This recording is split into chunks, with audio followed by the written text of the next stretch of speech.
Hi, good morning. ഇതേ രാവിലത്തെ പരിപാടിയാട്ടോ. അതേണ്ട പാല് തിളച്ചുകൊണ്ടിരിക്കുന്നു, ദോശ ഉണ്ടാക്കുന്നു. പിന്നെ റൈസ് കുക്കറിൽ ചോറ് വൈകിട്ട് വെക്കുന്നതാണ്. രാവിലെ എടുത്ത് ഒന്നുകൂടെ ഒന്ന് തിളപ്പിച്ചിട്ട് ഊറ്റത്തുള്ളൂ കേട്ടോ.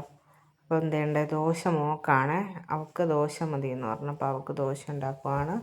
ഇത് കുടിക്കാനുള്ള വെള്ളം തിളപ്പിക്കുകയാണ്. അത് ഇറക്കി കഴിയുമ്പോഴത്തേക്കും കുളിക്കാനായിട്ടുള്ള വെള്ളം ചൂടാക്കാൻ വെക്കും. രാവിലെ നല്ല തണുപ്പല്ലേ, വെറുതെ അവരെ ജലദോഷം പിടിപ്പിക്കണ്ടല്ലോ. മുട്ട ചിക്കി എടുത്തിട്ടുണ്ട്. പിന്നെ അതേണ്ട 3 ചപ്പാത്തിയാണ്. മോൾ ഇന്ന് സ്കൂളിലും ചപ്പാത്തിയാണ് കൊണ്ടുപോകുന്നത് കേട്ടോ. രാവിലെ ചമ്മന്തി ഉണ്ടാക്കിയിട്ടുണ്ട്. അപ്പോൾ ഇവരുടെ പപ്പായ്ക്ക് ദോശയും വേണ്ട, നമ്മുടെ ചപ്പാത്തിയും വേണ്ട, ഇഡലി മതി. അപ്പം നമുക്ക് ഇരട്ടി പണിയാണ് കേട്ടോ. എത്ര ചെയ്താലും രാവിലെ പണി തീരത്തില്ല. ഇത് ഞാൻ എടുത്ത് വെച്ചിട്ടുണ്ട്. മോന് അവൻ വേറെ ചാറ് കറിയൊന്നും അങ്ങനെ കഴിക്കത്തില്ല കേട്ടോ. അതുകൊണ്ടാണ് മുട്ടയും ചോറും പപ്പടവും ഉള്ളൂ. മൂക്ക് ചപ്പാത്തി.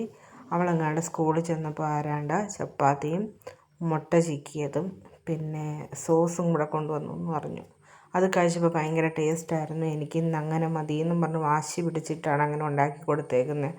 ഉച്ചയാകുമ്പോൾ എന്താകുമെന്ന് എനിക്കറിയില്ല കേട്ടോ. വേണ്ടേ ലഞ്ചൊക്കെ എടുത്ത് വെച്ചു.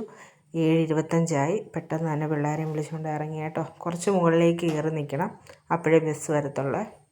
വേണ്ട അവരെ വിട്ടിട്ട് വന്നു. വേണ്ട തുണിയെല്ലാം എടുത്ത് വാഷിംഗ് മെഷീനിൽ കഴുകാനിടുവാണ്. കാരണം ഇന്ന് സ്കൂളിലൊന്ന് പോകണം. അപ്പം കുറച്ച് പരിപാടിയൊക്കെ ഒതുക്കിയിട്ട് വേണം സ്കൂളിൽ പോകാൻ.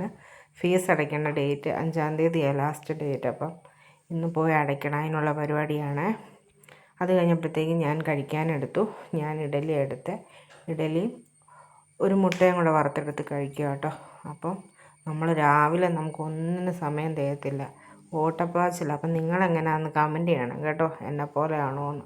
ഈ ജോലിക്ക് പോകുന്നവരൊക്കെ സമ്മതിക്കണം കേട്ടോ. വീട്ടിൽ ഇരിക്കുന്ന നമുക്ക് തന്നെ ഇത്ര ബുദ്ധിമുട്ടാണ്, അവരുടെയൊക്കെ കാര്യം എന്ത് കഷ്ടമായിരിക്കും അല്ലേ. പിന്നെ പലരുടെ ഇഷ്ടത്തിന് പല സൈസ് ഫുഡ് ഉണ്ടാക്കുക, എല്ലാം കൂടെ ആകുമ്പോൾ നമുക്ക് വട്ട് പിടിക്കും. നമ്മുടെ ഇഷ്ടങ്ങളൊക്കെ എന്താണെന്ന് പോലും നമ്മൾ മറന്നു പോയി കാണും. അപ്പം ഞാൻ തേണ്ടേ കഴിച്ചു കഴിഞ്ഞു. പിന്നെ റെഡിയായി സ്കൂളിൽ പോവുകയാണ്. അപ്പോൾ ഇനി ബാക്കി പോയിട്ട് വരട്ടെ.